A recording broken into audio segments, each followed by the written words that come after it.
Hello, my name is Mordred Viking, and I'd like to welcome you to this stream of Hearts of Iron 4, where we are playing as Germany, or rather the German Empire, under Kaiserreich Victoria 3.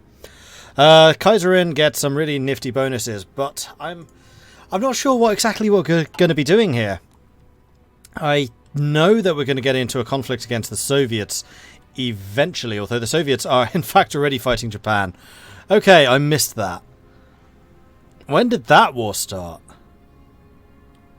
Because Communist China joined the Comintern, but why did that result in a war?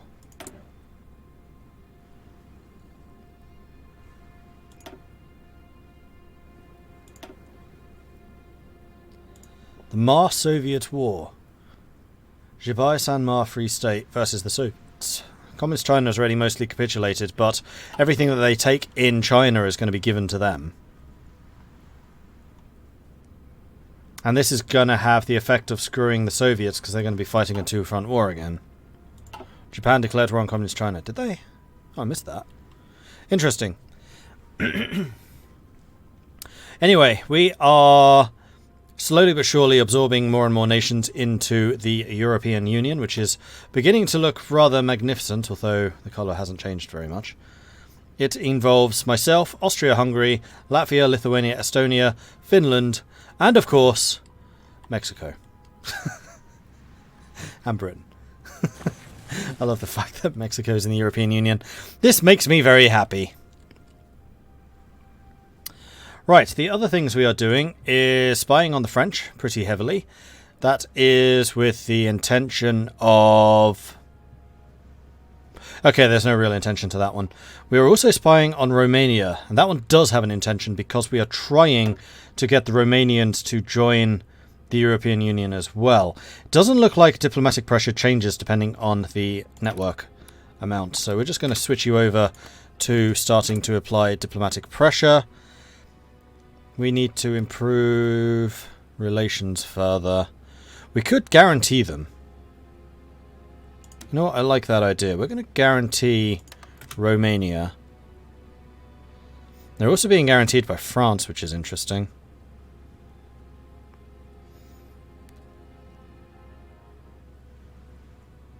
And Romania is another country that Russia might try to go after. So yes, their opinion of us is going up because of the diplomatic pressure that we are bringing in. Well, tension is making them slightly more likely to, and they are feeling threatened by us. Yes, feel threatened. What are we doing? Oh, right, yeah, in France we're raising intel because we are trying to infiltrate their government. That's what we're doing there.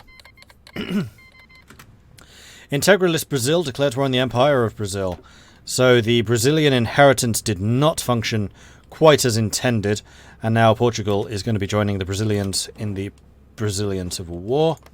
The Empire of Brazil is guaranteed by the Loyalists, and the Empire of Brazil is at war with Portugal and also the Empire of Brazil. Empire of Brazil is not a puppet or not allied to Portugal, which is always a bit interesting. Am I the spy master of the faction? I am not, no. I probably should be. Let's do that. The other thing I've realised is we currently have the Rebuild the Nation active, which is reducing our consumer goods by 20%. So we don't actually have this much industry. I was thinking that we're building up remarkably quickly at the moment, but that's not entirely true. So I'm going to build a few more civilian factories just because I want to make sure that we can keep production going. So we can drop all of them. We're just going to do civilian factories in all of these locations. And that should be pretty good to keep us ticking over. Okay. The other thing I've noticed is we are actually getting quite a few civilian factories from trade. We're actually only 19 at the moment. And that is, of course, because we are one of the major producers of steel. So we might well want to increase our extraction so that we can produce more steel, so that we can sell more steel and therefore get more factories that way. And then we don't need to buy them or build them. So yeah, I think we're going to do that because we are actually selling all of the steel that we have surplus. All of it's gone. Done. Finished.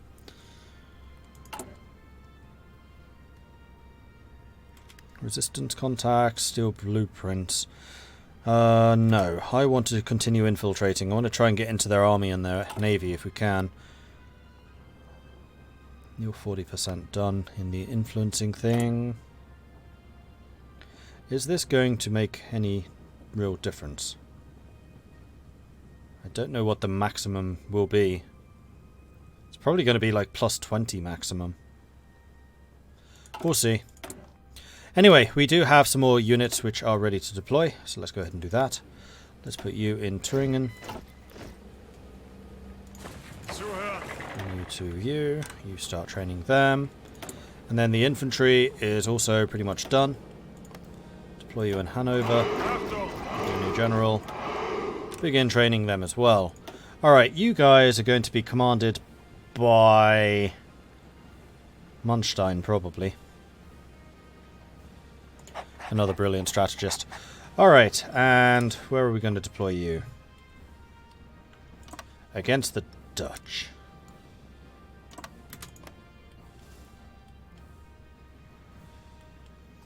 Okay, so the German army is slowly but surely getting up to strength. We have a lot of things queued up for construction. We'll get those civilian factories done first. Fuel refining is finished. We are going to need to work on synthetics. We're also going to need to work on extraction. I think I want to do that right now. Am I going to be forming the Holy Roman Empire? When I've got something as glorious as the European Union? Probably not. Van-Prussian militarism is finished. Let's get the bulwark against Bolshevism. And then we can get the Danzig for guarantees. Our nation stands as a shield against Bolshevism, protecting the West from the communism's influence. We must carry this mantle with pride and prepare to use arms if necessary. Meanwhile, you are still working on anti-fascist diplomacy.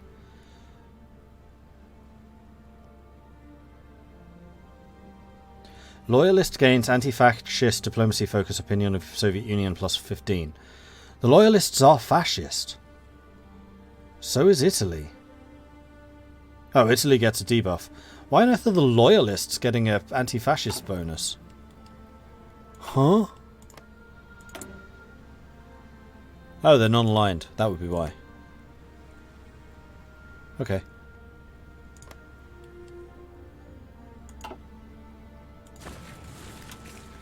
Meanwhile, the Constitutionalists do seem to be pushing the Loyalists back, but this is a war that should last a while. Wait, the only reason to go for Victoria is to form the HRE, only she can do it. And also the fact that she's just a really good leader.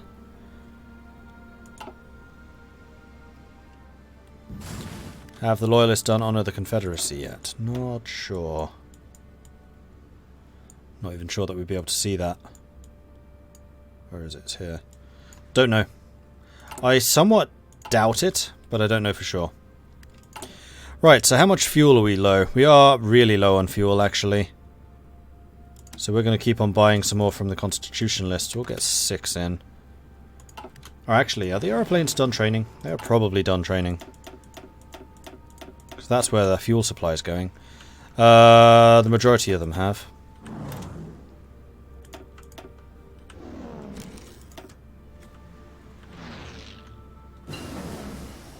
Oh, I see they're losing some as they're bringing in new planes. Yeah, you're close enough to being finished. Alright, so we're going to restore our fuel supplies. And then we will stop buying in quite so much. Right, we have another ruler, that, or another agent that we can choose. So we have a couple of double agents.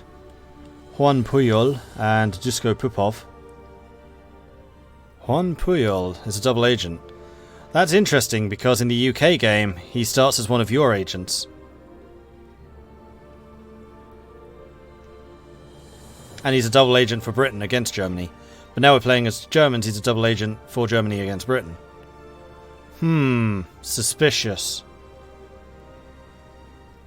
Unfortunately, Hannah Graf is the only one that is actually a seducer.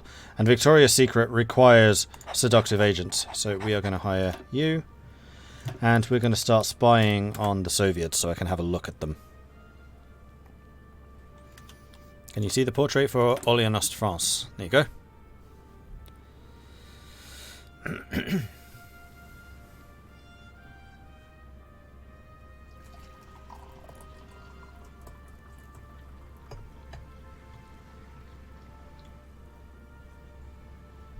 And that is the other point, actually, a reason to get Victoria as opposed to any other ruler.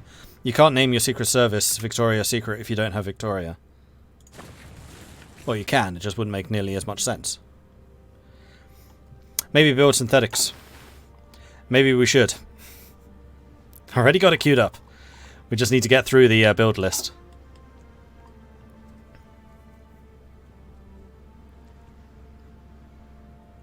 That's an amazing name.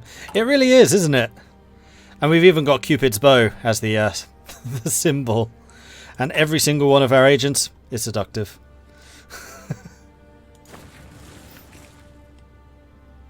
Juan Puyol was a Spanish citizen who claimed to be both British and German, so he was a double agent for them against the other.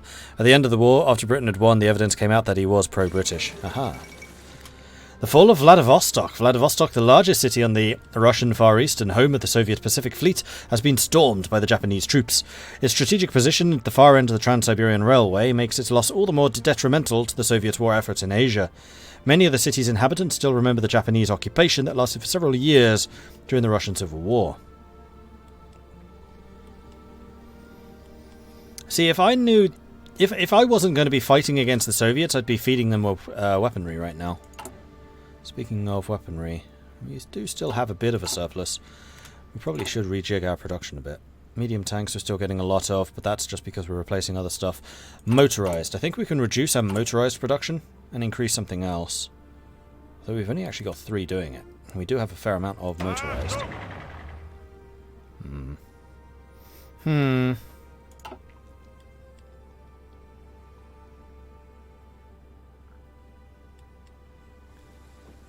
And the Austrians have a pretty big army on the Italian border. And conflict against Italy probably is going to kick off at some point. Italy's going for the Albanian occupation. They're probably also going to try and befriend Romania. So we might well need to start boosting ideology in Romania. At the moment they're safe. Jessica Sturm, or Hannah Hartmann. Escape artist. I think we're going to go Jessica Sturm. Great name. And we are going to have you doing... Where is it? Boost ideology. Oh, we do need to get a network in Romania first. So let's get the Romanian network going. You're boosting opinion as much as you possibly can. Ah, and we can start infiltrating again too. I would like to infiltrate the French army. And we're going to use Schultz and Berman to do it. We have a spare transport plane, which we can use for that. How do you get Victoria? So for Victoria... You have got to go down the down the British naval dominance tree to get the alliance with the Shade. You need to do a bunch of decisions, which become unlocked once you do the accept British naval dominance. And you need to make sure the Hindenburg survives. There is a decision early on, which is increase air safety, which will allow the Hindenburg to survive. Then you need to make sure you're allied with Britain.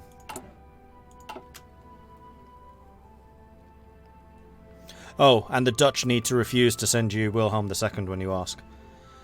Which you can do by deleting your army. So it's a little bit risky.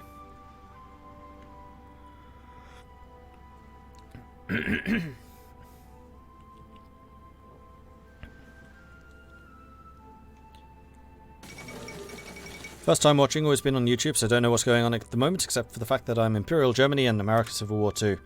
We are indeed Imperial Germany, so what's happening at the moment is... Every single focus tree that has the possibility has been switched to monarchist. So Austria-Hungary has appeared, monarchist France, monarchist Britain, monarchist Germany. Hey, Daniel! Thank you very much for the raid. Welcome to the stream. Hello, hello, hello. So how are the anarchists doing? Salt raid. All of you, my salt, can then belong to you. It's fine. It's fine, I give it to you. You deserve it. So we are currently playing as the German Empire. We have, of course, Kaiserreich Victoria in control of the country. We are currently feeding guns to the constitutionalists to help them fight against the loyalists. I am playing what's called a monarchist world, where I've basically turned every focus tree monarchist that I can. So right now the only enemy that we really have are the Soviets. Then the other thing which I've done, which I'm particularly proud of, is Germany currently leads the European Union. And of course Britain is a proud member of the European Union, as is Mexico. That famous bastion of European power.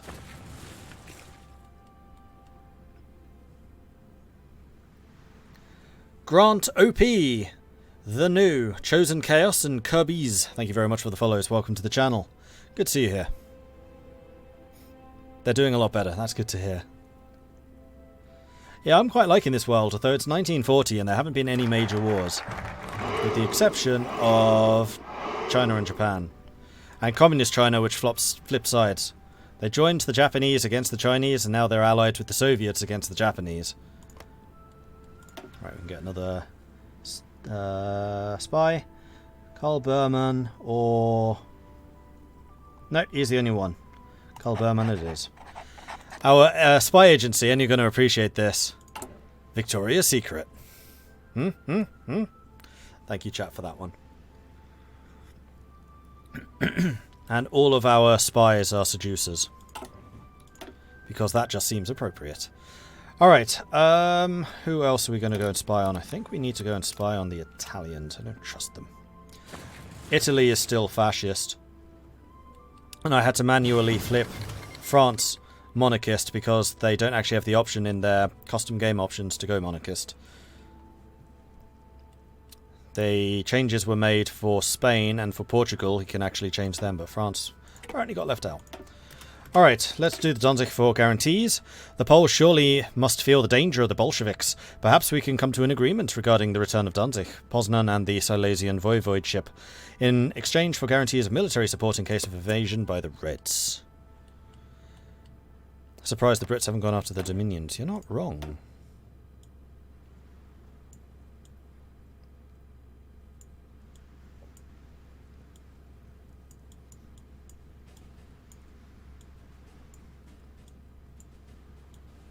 They're all available, they just haven't done it.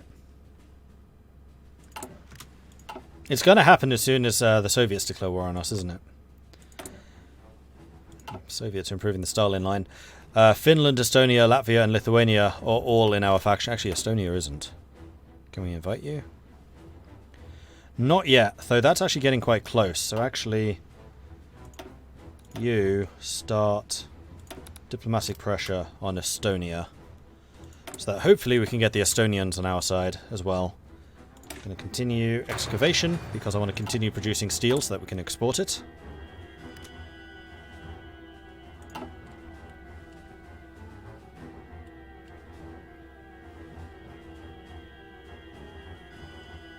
How is the spy network only got a taste of a few Fortress France... How has the spy network only got a taste in a few Fortress France, Free France... Oh, in the Free France series. I understand what you're saying. On YouTube and haven't watched it at all. Do I like the spy networks? I like them. They don't do as much as I'd kind of expected. Like, Resistance has a far bigger impact. But I can definitely see that spies are going to be a really good opportunity for, like, further expansion in the future. Like, the base platform is there, and I'm expecting more things to be made available for the spies later. Also, I'm not a massive fan of the UI. It would be really nice to be able to just categorize by country all of the operations, because I'm now spying on 4 different countries, and this list is going to get really long really quickly. So just being able to categorize by, like, Romania and by the Soviets would be a big help. Because I'm probably not going to be doing operations against Romania, so they don't really need to be in this list, for example. Whereas the operations against the Soviets, I'll probably just leave them open because I'd like to see those. But yeah, just having them in a category would be good. Alright, so we can choose the next Blitzkrieg thing, and we're definitely going to go modern Blitzkrieg because we have no manpower problems. As yet, anyway. And we can also choose a new governor. I was thinking of changing Krupp to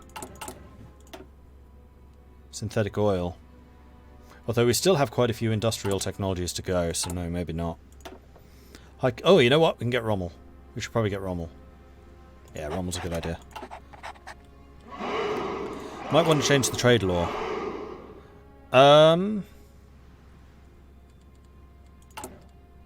That would actually have been a better idea.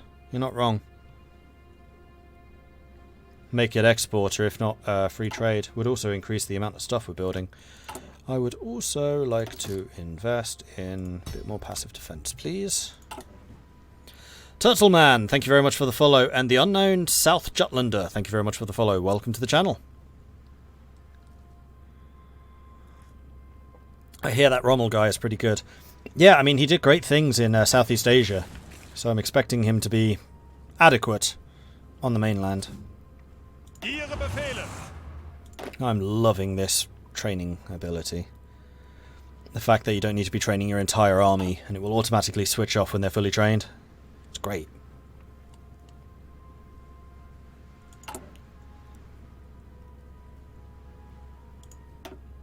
So what's going to be after Danzig for guarantees? Ideological defences.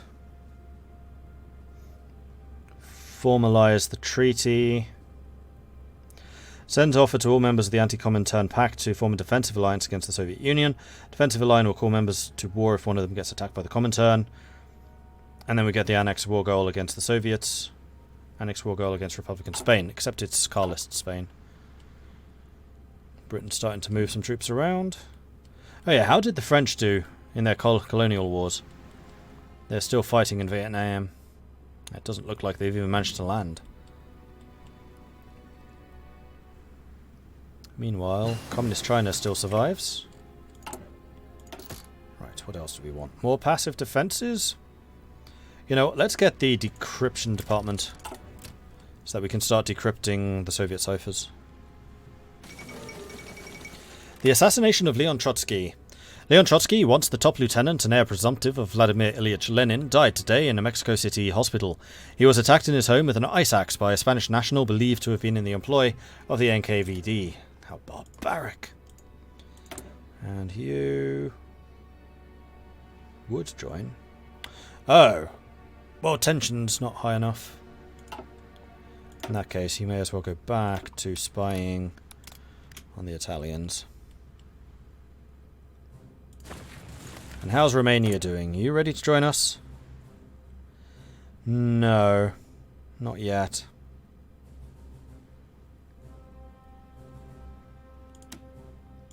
I will, however, do a non-aggression pact with you.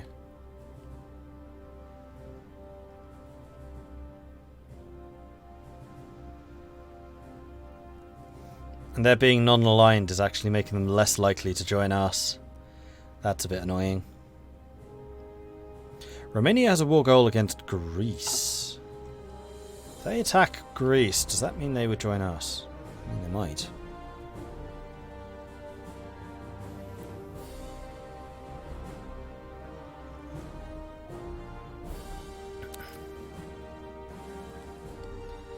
Referring to a series on YouTube in Kaiserreich. Yeah, in Kaiserreich, Rommel is in German Southeast Asia. He's not in Germany. So if you play as Southeast Asia, then you get Rommel in the jungles. He's still an incredibly good general. But the whole premise behind Kaiserreich is what would have happened if Germany had won the First World War, and his ideas were a little bit too radical for the German thinking in their victorious Germany. So they sent him to the colonies, basically. Alright, we can now start deciphering somebody. Soviets. And we can also get a new branch of this going. Enemy operative capture chance. That is a good idea. Control, diplomatic pressure. Effects plus 25%. It's not growth, it's effect. We'll see if that makes a difference or not. Danzig for guarantees. Let's go and get the ideological defences. The military threat is not the only danger we are subjected to. We must look for ways to keep communism at bay itself, and to that end we shall create a pact with our fellow non-communists, resolving to combat its advance. Poland accepts the offer. The Poles have decided to accept our offer and have made arrangements to transfer the border provinces to us. They've put faith in us and urge us to stand ready in case of Soviet aggression.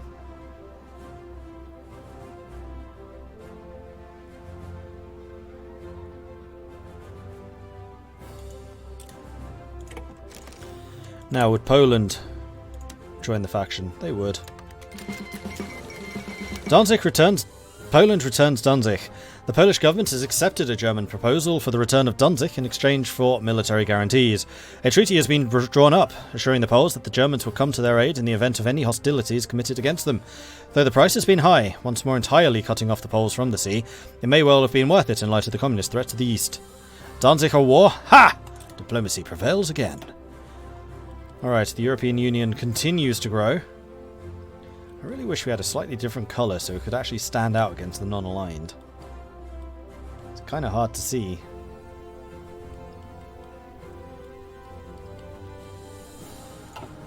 Alright, new technology. We got... research speed. Good. 1940. There are new guns. There's no new artillery. Planes. We need planes. We need to get the fighters first, I think. Yeah.